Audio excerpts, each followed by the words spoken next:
talk about the events business now, right? You've been very public about internally thinking of sunsetting permissionless, but it was a beautiful event this year. What are your thoughts? What are you going to do?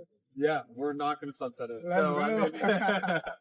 So the original idea of permissionless was to host a big DeFi conference.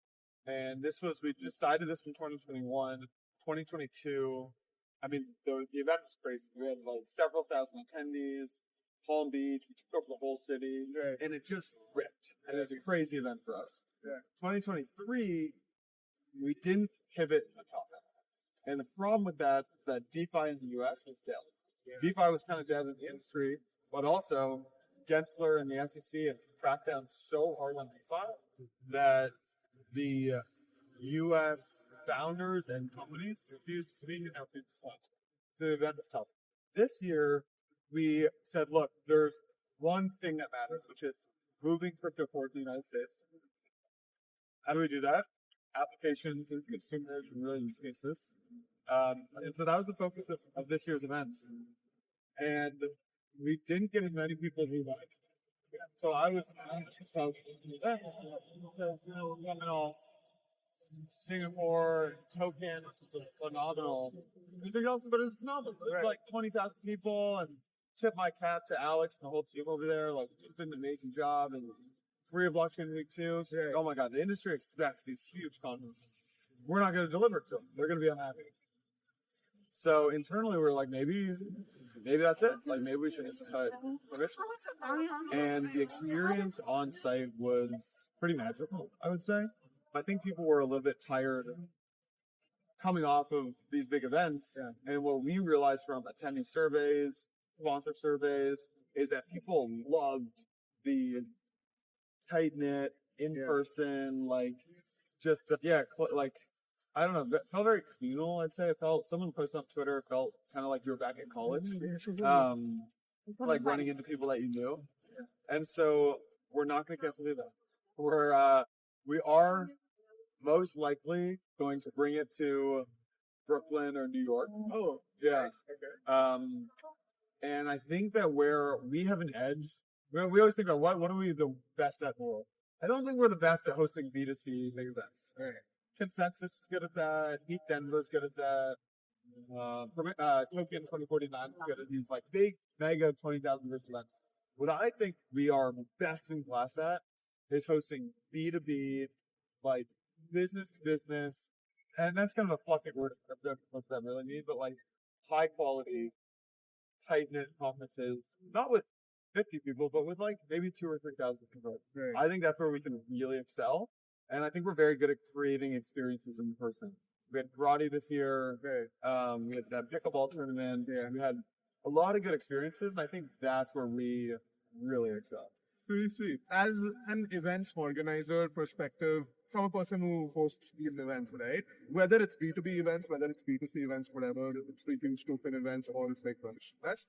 At what stage for a crypto startup does it make sense to spend so much money at an event? Because not every project is going to get the same amount of ROI on spending. Because let's be honest, event booths are expensive. Right. Like sponsoring a big event like this is expensive, and not every time is the startup going to get the same ROI. Most of the time, a lot of the time, I think it's not worth it. Right. What I do think is that if you have something you're trying to drive, if you have no clear goal, here's what I said: if you have no clear goal in mind, and you just feel like you should be there, it's not worth it for you. Don't spend the money. If you have a clear goal in mind, and especially if you're a B2B, like you sell to other businesses, you don't sell to consumers, I think it's an absolute no-brainer to get it. And the reason for that is my mental model for conferences. It's not like, oh, it's a place for people to go mingle. You're actually what we are doing is building a marketplace where we connect buyers and sellers. And you're basically standing up a marketplace for 3 days and then shutting it down. Yeah. So, pop-up marketplace. I actually think this is how I talk about it internally. We're building a pop-up marketplace. Right. And so the way that I think about success from a conference, from these B2B conferences, is how much business actually gets done. It's like if you were, let's say you were building a marketplace digitally. Yeah. What's your GMV? Yeah. Right? How much value is going through your marketplace, and like how much is getting transacted on the platform? I think events should measure themselves on the same metrics. So how much business? What is the GMV of permissionless? Yeah. How many buyers and sellers do you have in it? And that's the success. How do you track that? I don't think we have a good way of actually tracking it because I don't think businesses have a good way of tracking it. Exactly. So we, for years, have said, hey, we want to build a case, we'll have a company come to us after an event or after running podcast ads or whatever. Let's say, this is so amazing, this is so successful. We love doing this with you guys. We're like, great, can we build a case study around this? Yeah. They're like, sure. We're like, all right, great. What are your metrics? They're like, well, we don't actually track metrics internally, but we know it's successful. Yeah. So I actually think it's very tough for us to start to put metrics around that until the industry starts to put, and these companies level up. I feel like in crypto, it's also so difficult because, let's say, for example, just look at us, right? We met at Singapore playing paddle at an event, and now we're doing this, right? So many relationships slowly transform into that, right? Like you bump into someone, you meet someone at a random event, and then 4 months later down, you're like, oh, let's do business together, right? So it's very difficult to put like a date or a reason behind it. I mean, so let's use Digital Asset Summit, our conference, as an example. Right.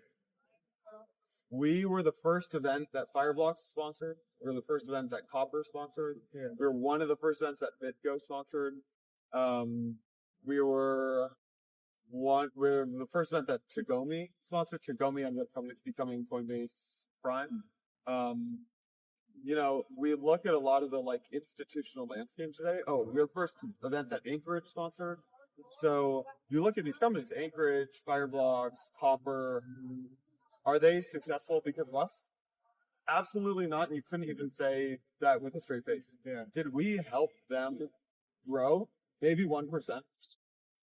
Hands down, factually, yes. If you go talk to the founders of Fireblocks or Copper or Anchorage or the chief revenue officers and the whole sales team, it's like, have they closed millions of dollars worth of business from Digital Asset Summit? Absolutely. So we're one piece of a massive puzzle for these companies. Right.